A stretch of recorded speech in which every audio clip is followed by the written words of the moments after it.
تمہاری عورتیں تمہارے لیے بمنزلہ کھیت کے ہیں. حرث عربی میں کھیت کو کہتے ہیں. تو بمنزلہ کھیت کے ہیں. جیسے بیج ڈالا جاتا ہے کھیت میں اور اس سے پیداوار بڑھتی ہے، تو عورت کی جو ایک حیثیت ہے، نیچر نے جو اس کی ایک حیثیت متعین کی ہے، وہ بھی ایک نسل بڑھانے کا ذریعہ ہے، جس میں مرد کا جو اسپرم ہے وہ بطور بیج کے ہے اور جو اولاد ہے وہ ایک پیداوار کی طرح ہے. تو اللہ نے یہ یاد رکھیں، اس آیت کو نا بہت سارے غیر مسلموں نے عورت کے خلاف بہت نیگیٹیوٹی پھیلائی ہے کہ دیکھو اسلام عورت کی توہین کرتا ہے، اس کو کھیتی سے تعبیر کرتا ہے. تو کچھ لفظ کسی اور زبان میں جب وہ جاتے ہیں نا تو وہ توہین کا معنی دیتے ہیں.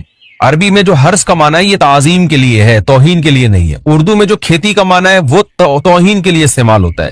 کھیتی یعنی جو پاؤں میں روندی ڈالنے والی، اور زمین جو ہے نا پاؤں میں گویا روندی اس کو روندا جا رہا ہے. تو اس لیے اس کا اردو میں بالکل اسی طرح جو لوگ ترجمہ کر دیتے ہیں کہ عورتیں تمہاری کھیتیاں ہیں، تو یہ ترجمہ میرا خیال ہے اس لیے درست نہیں ہے کہ اردو میں اس کا مفہوم ہی چینج ہو جاتا ہے. یعنی گویا ایک عزت کے لیے جو لفظ اللہ نے استعمال کیا وہ ذلت کا ذریعہ بن جاتا ہے. تو اس لیے کسی بھی زبان میں جب ہم کسی بھی لفظ کا ترجمہ کرتے ہیں تو اس زبان کے ہمیں محاوروں کو دیکھنا چاہیے کہ اس زبان میں یہ لفظ کس معنی میں استعمال ہو رہا ہے. مثال کے طور پر ہو سکتا ہے کتا کا لفظ کسی زبان میں وفاداری کے لیے استعمال ہوتا ہو، کسی کو لوگ ڈاگ کہتے ہوں تو اس کا مقصد ہوتا ہے وفادار انسان ہے، لیکن ہمارے ہاں اردو میں گالی ہے وہ، اور آپ بولیں کہ بھئی وہ فلاں قوم ڈاگ کہتی ہے تو ہم کتا کہیں گے، تو آپ جب اس کا ترجمہ اردو میں کریں گے تو کتے سے نہیں کر سکتے.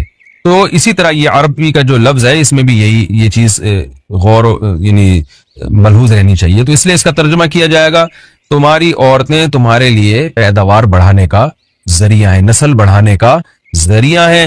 فاتو حرثکم، تم اپنے اس نسل بڑھانے کے ذریعے کے پاس آؤ، انا شئتم جیسے چاہو، وقدموا لانفسکم، اور اپنے نفسوں کے لیے آگے بھیجو، یعنی اولاد کی نیت سے آیا کرو زوجہ کے پاس اور آخرت کے لیے انتظام کرو، یعنی اولاد پیدا کر کے جو تاکہ دنیا اور آخرت میں تمہارے لیے فیوچر میں تمہارے لیے کام آئے، دنیا بھی داخل ہے آخرت بھی داخل ہے.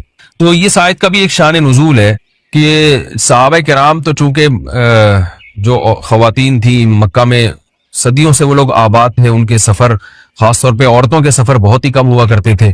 تو جب ہجرت ہوئی ہے اور جو ہے نا ہجرت کر کے بہت ساری صحابیات مدینہ آئی ہیں، تو مدینہ میں ان کے نکاح دوسری قوموں میں ہوئے، پھر انصار صحابہ سے بھی ہوئے.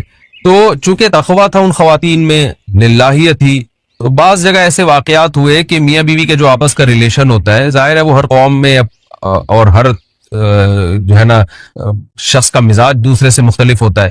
تو بعض مردوں نے اس طرح سے اپنی زوجات کے ساتھ ہم بستری کی کہ ان خواتین کو پھر اشکال ہوا کہ پتہ نہیں اس طرح سے ہم بستری کرنا جائز بھی ہے یا نہیں ہے. تو انہوں نے نبی صلی اللہ علیہ وسلم سے یہ مسئلہ پوچھا کہ یا رسول اللہ، ہمارے شوہر ہمارے پاس اس طرح سے آتے ہیں تو کیا یہ جائز ہے یا نہیں. تو ان کے سوال کو بھی مبہم رکھا گیا اور قرآن نے اس کے جواب کو بھی کنایتاً بیان کیا، کیونکہ مسئلہ بظاہر حیا کے خلاف ہے. تو قرآن جب بھی کوئی ایسی بات ہوتی ہے تو اشارتاً کنایتاً اس کا تذکرہ کر دیتا ہے تاکہ مسئلہ بھی واضح ہو جائے، کیونکہ ظاہر ہے اس کی ضرورت تو قیامت تک آنے والے انسانوں کو پڑ سکتی ہے نا. یہ تو ہر میاں بیوی کا اپنا ایک ذاتی مسئلہ ہوتا ہے کہ ہمیں کس طرح سے پرمیشن ہے، کس طرح سے پرمیشن نہیں ہے. تو اللہ تعالیٰ نے بھی اشارتاً ہی اس حکم کو قرآن میں بیان کر دیا. قرآن میں اس لیے بیان کیا کہ تاکہ اس میں کوئی اجتہادی اختلاف کی گنجائش نہ رہے. تو اللہ نے قرآن مجید میں بیان کیا، فرمایا نساؤکم حرث لکم، تمہاری جو ازواج ہیں، تمہاری جو بیویاں ہیں، وہ تمہارے لیے بمنزلہ کھیت ہیں. کھیت کا مطلب کیا ہوتا ہے؟ پیداوار بڑھانے کا ذریعہ. تو اس میں سب سے پہلا مسئلہ تو قرآن نے یہ بیان کر دیا کہ زوجہ سے جو ہمبستری ہے وہ صرف اسی راستے میں جائز ہے جس سے اولاد ہوتی ہے، کیونکہ عورت کو اللہ نے بنایا ہے نسل بڑھانے کے لیے. تو کوئی بھی ایسا ہمبستری کا طریقہ اختیار کرنا جو نسل بڑھانے کا ذریعہ نہ ہو، یعنی وہ نیچرل نہ ہو، تو وہ حرام ہے. تو اس میں اللہ نے یہ حکم دے دیا. تو اس سے صاف یعنی حدیث سے بھی پتہ چلتا ہے اور تمام فقہاء کا اجماع بھی ہے اس آیت کی روشنی میں کہ مسئلہ تھوڑا حیا کے خلاف ہے، لیکن میرا خیال ہے بتانا ضروری ہے کہ پچھلے راستے سے عورت سے ہمبستری کرنا بالکل حرام ہے، ناجائز. اور نبی صلی اللہ علیہ وسلم کی اس پہ بہت شدید لعنت ہے، بہت شدید وعید ہے. یہ بالکل اللیگل ہے اسلام میں کہ عورت کے پچھلے راستے سے اس سے ہمبستری کی جائے. جو لوگ لڑکوں سے بدفعلی کے عادی ہوتے ہیں ان کو یہ ایک چسکا لگ جاتا ہے، تو یہ حرام ہے، ناجائز ہے، کیونکہ اللہ نے بتا دیا کہ یہ تمہارے لیے وہ منزلہ کھیت کے ہیں. تو اس میں قرآن نے وہ جو سوال تھا نا اس کی طرف اشارتاً جواب دے دیا اور آگے فرمایا فاتو حرثکم، تم اپنے کھیت کے پاس آؤ. یعنی پیداوار بڑھانے کا جو ذریعہ ہے اس جگہ کی طرف آؤ، انا شئتم، جیسے چاہو، یعنی باقی جس طرح سے تم چاہو زوجہ سے ہم بستری کر سکتے ہو، اس میں کوئی خاص طریقہ متعین نہیں ہے، میاں بیوی کا ایک دوسرے سے کوئی پردہ نہیں ہے، ہن لباس لکم وانتم لباس لہن، یہ دونوں ایک دوسرے کے لیے لباس ہیں، تو اس میں طریقہ کار کوئی بھی ہو سکتا ہے، کسی بھی طرح سے کرنا چاہو ایک دوسرے سے لطف اندوز ہو سکتے ہو، لیکن فاتو حرسکم، آنا موضع حرس میں ہے، حرس کا مطلب وہ اس جگہ کی طرف آنا ہے جہاں سے نسل بڑھتی ہے، کسی اور راستے کی طرف اس سے صاف طور پر جو ہے نا وہ جو فاسق فاجر لوگوں کی جو برائی ہے، جو لڑکوں سے بدفعلی کے نتیجے میں پیدا ہوتی ہے، اس کا اللہ نے قلع قما کر دیا کہ اس کی اسلام میں بالکل اجازت نہیں ہے۔